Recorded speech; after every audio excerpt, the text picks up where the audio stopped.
Deməli bir daha ərazini də göstərirəm. Boz-5-in rəisinin qohumudur, Mirqafarın qohumudur 100%. Elxandır kimi nəzzi bildi. Bunu daha əvvəl dediyim kimi Fərhad 10 FR 300 Mirqafar verib maşın seri nömrəsini. Mirqafarın qohumu Orxan aşağıda oturub. Güya ki ev sakinidir. Evdəki rahilənin deyil. Daha əvvəl də qeyd elədiyim kimi Mirqafar Seyidov 102 xidmətinin rəisi, 35-ci polis bölməsinin rəisi. Deməli bunlar necə oyun quracaqlar mənə? Bunlar dayanmadan burada mənə psixoloji təzyiqlər göstərəcəkdilər. Bunun yanında bir dənə dörd göz var. Fərhadın işçisi Mahir. Cinayət izinin itirilməyi ilə məşğul olan şəxsdir. Və tapşırığı da alıb Mirqafardan, tapşırığı da alıb bu homoseksual var. Mirqafar kimi bir dənə üzdən İraq var. Xüsusi xidmətdə işləyir. Vəzifəsindən sui istifadə edib bu cinayətkar bandanı yaradan şəxslərdən biridir. Özü də ki, həmən cinayətkar dəstənin üzvüdür. Hansı ki, baş əməliyyatçı İbrahimin atası ilə də əlbirdir. Gördüyünüz ki, bu çox şaxəli bir bandadır. Hər bir nazirlikdə, idarədə öz damları var. Deməli, bu şərəfsizlər nə edəcəkdilər? Artıq 102 ilə 35-ci polis bölməsindən əlbir olaraq çirkin-çirkin oyun qururlar axı bu üzdən İraqlar. Bu narko tacirlər.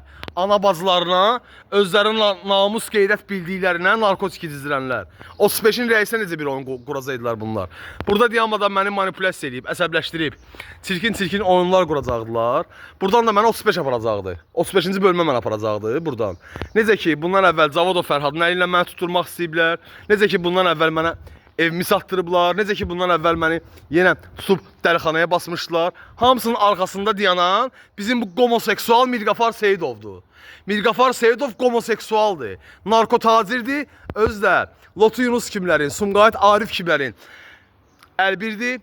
Bu cürlə ləyaqətsiz şəxslərlə, bu cürlə təxribatçı şəxslərlə, bu cürlə kriminal aləmdə nüfuzlu şəxslərlə əlbir olaraq Azərbaycan dövlətinə qarşı, hakimiyyətinə qarşı cinayətkar dəstək yaradan bir şərəfsizin biridir. Bu cinayət oyunların arxasında duran şəxs də məhz mənim atam Abdolov İlyasdır. Abdolov İlyas, General Əbülfət Rızayevin adından saxta sənəd düzəltməkdə də bunlarla əlbir olub.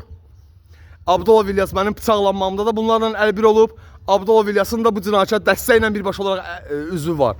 Bunun əvəzində Abdolov İlyasa mənim o şərəfsiz, ləyaqətsiz atama söz vermişdilər ki, sənin qızını türmədən çıxardacağıq. Bax, belə bir qeyrətdir mənim atam. Belə bir namusdur mənim atam.